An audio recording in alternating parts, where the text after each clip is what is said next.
Bismillahirrahmanirrahim. Assalamualaikum warahmatullahi wabarakatuh.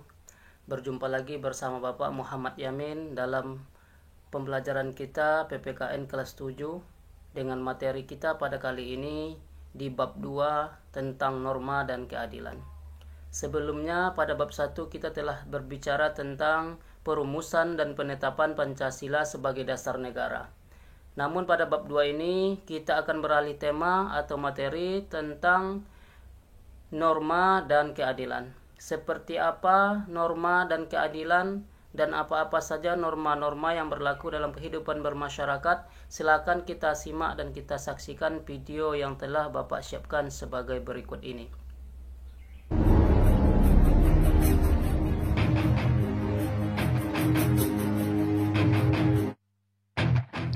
Bab 2, norma dan keadilan. Baik, yang pertama, hakikat norma dalam kehidupan bermasyarakat.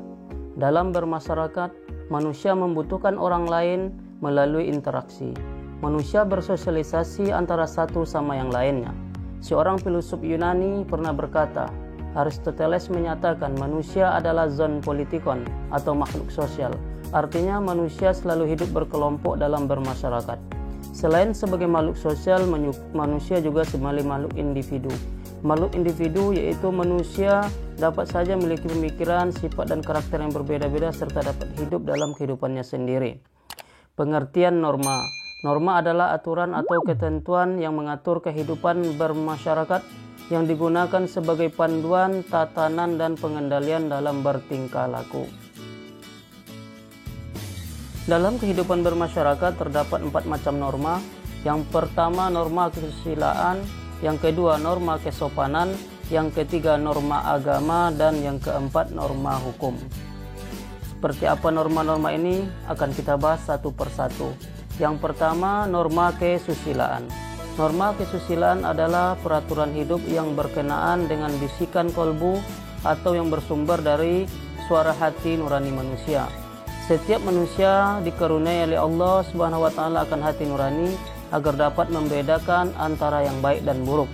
Sanksi bagi yang melanggar norma kesusilaan adalah berupa cemas, menyesal dan bersalah.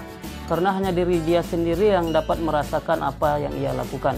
Contohnya, berlaku jujur sesama manusia, tidak menyombongkan diri dan berbuat baik antara sesama. Selanjutnya norma kesopanan. Norma kesopanan adalah aturan atau kaedah yang mengatur tingkah laku manusia yang bersumber dari tata kelakuan atau tata krama kebiasaan dalam masyarakat. Norma kesopanan ini berawal adanya hubungan yang terjadi antara manusia yang kemudian membentuk aturan-aturan yang disepakati. Norma kesopanan bersifat kedaerahan. Kenapa? Karena setiap daerah mempunyai norma atau aturan-aturan yang berbeda. Norma kesopanan yang berlaku dalam masyarakat memuat berbagai aturan seperti tata cara berbicara, berpakaian, makan dan juga dalam cara berperilaku antara sesama manusia. Selanjutnya yang ketiga adalah norma agama. Norma agama adalah kaedah atau aturan yang bersumber dari kitab suci yang berasal dari Tuhan Allah Subhanahu wa taala. Norma agama berisi perintah dan larangan. Tujuan dari norma agama adalah mengatur manusia agar hidup bahagia di dunia dan di akhirat. Sanksi dari norma agama adalah berupa hukuman dari Allah Subhanahu wa taala. Kalau ia berbuat baik akan mendapatkan pahala, dan apabila ia melanggar perintah dari norma agama akan mendapatkan dosa.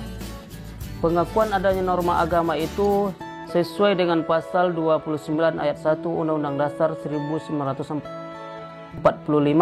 yang berbunyi negara berdasarkan atas ketuhanan yang Maha Esa.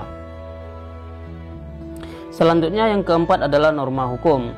Norma hukum adalah kaedah atau aturan yang mengatur tingkah laku manusia yang bersumber dari peraturan atau yang dibuat oleh pemerintah atau penguasa negara. Tujuan dibuatnya norma hukum adalah mempertegas dari norma-norma yang telah ada sebelumnya. Norma hukum lebih ditakuti daripada norma-norma yang ada sebelumnya. Kenapa? Karena norma hukum mempunyai sanksi yang tegas, yaitu berupa denda, kurungan, hukuman mati, dan pencabutan hak. Contoh norma hukum adalah kewajiban membayar pajak dan lain sebagainya. Demikianlah pengertian norma dalam kehidupan bermasyarakat. Terima kasih telah menonton video ini. Jangan lupa like, share, dan subscribe-nya untuk mengikuti materi-materi selanjutnya dari Bapak. Terima kasih.